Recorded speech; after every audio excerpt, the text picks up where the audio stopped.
Like, act like you're caring. Don't have lipstick. Okay, so go. Hi, thanks for tuning in for. Hello. Blah, blah, blah. Hi, thanks for tuning in. My name is Visa. Blah, blah, blah. Huh? Can I do that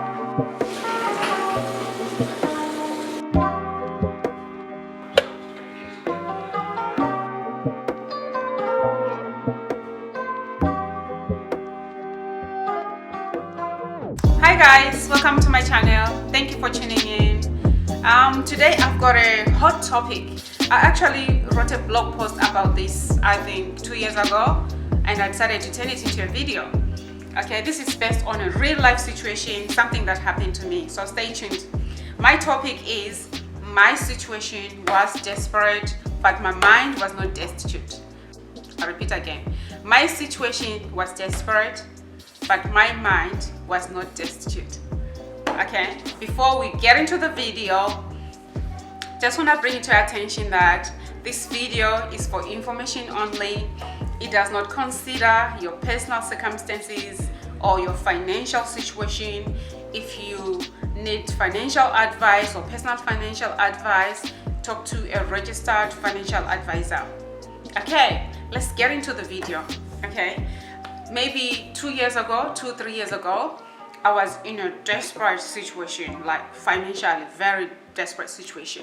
Okay, so then what happened is I got a phone call from this lady that I had spoken to maybe over a year or so ago. So this lady wanted me, she was asking me, actually went to her a year or so ago, we spoke, she wanted me to deliver a training at a college.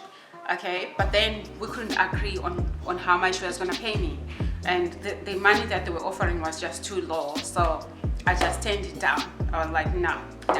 But then a year later she contacted me again, so I'm sure she was desperate at that time. She needed someone. When she contacted me, she said to me, oh, we spoke a year ago, do you remember me?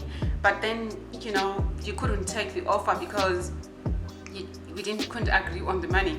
I was like, yeah, that's right, I remember that. So she was like, oh, are you willing now? We need someone, are you willing to come in? So I said, how much are you offering? She went back to the same number she had given me a year ago. So I was like, nah, sorry, I can't do it at that rate. Okay, so the thing that really, you know how she was selling herself to me, or rather the way she was selling the offer to me was that, you know what, we're gonna guarantee you 30 hours a week, so you're gonna get 30 hours a week. And she was like, oh, you're gonna do some training, deliver training for us, and maybe do some other work in between there, which is not training related, I don't know, maybe designing material and stuff like that. We guarantee you 30 hours a week. But then I was like, if you're guaranteeing me 30 hours a week at that lower rate, it wasn't a good offer to me, so I turned it down. You know, the only way I could have taken it is if she was willing to go up, you know, a bit, or maybe we meet each other halfway. But it was like stonewall, non-negotiable, take it or leave it. So anyway, at that time I was going through a dry season. When I mean dry season, I mean dry season financially. Everything was just quiet, nothing was coming in. You know, I think it was just about the time when it was just about the time when I decided to work for myself. That was the time. So I needed to be doing teaching on the side, you know, to bring in some money while I focused on my accounting on the side as well. So I was really desperate. The time that she rang me, I was desperate. I was like, oh gosh, it's been so dry. I really need to get some money coming in. But then I told myself that my situation might be desperate, but my mind is not destitute. And then I remember I went down and because I started blogging, I wrote this blog post. My situation might be desperate, but my mind is not destitute.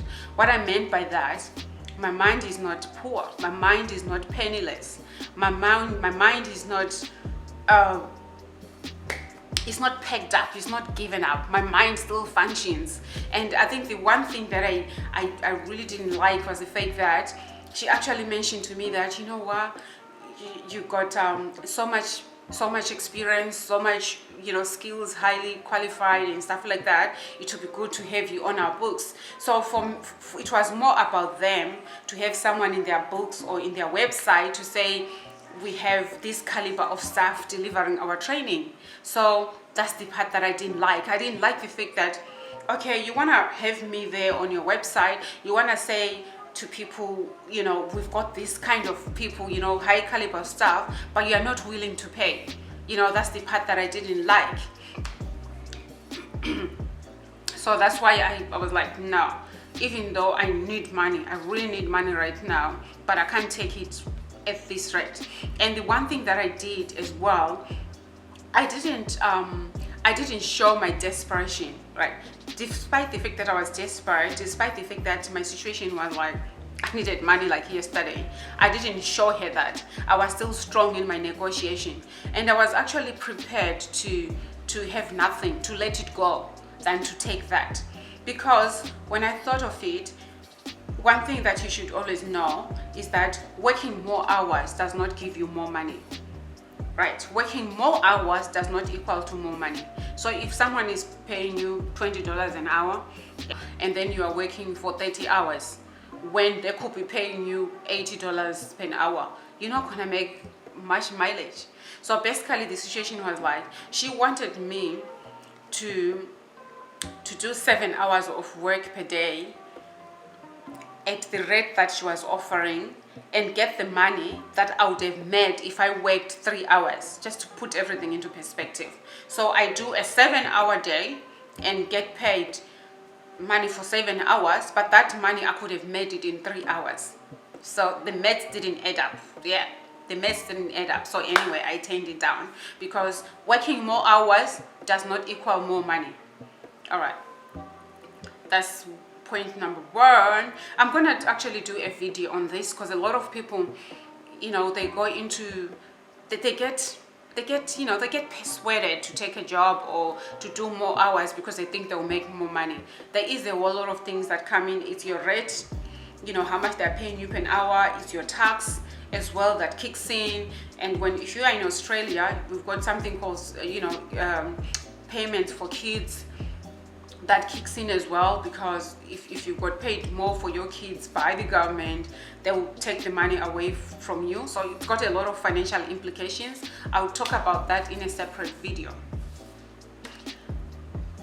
The other thing that the lady helped me with, okay, so when she was talking to me, and one of these things she said is that, you know what, you're not gonna get paid that money unless you teach in a university.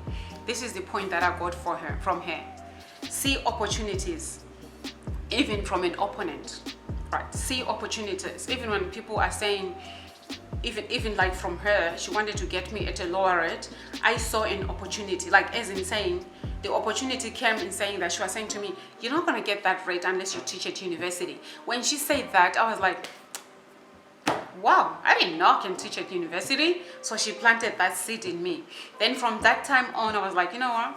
I'm not gonna be applying or targeting these colleges now. I'm gonna target the university. That's my next target. And I did that. So that discussion helped me because she made me strategize and aim higher.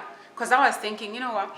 If I'm qualified enough to teach at a higher level, why am I teaching? Why am I putting myself at a lower level and then getting less money?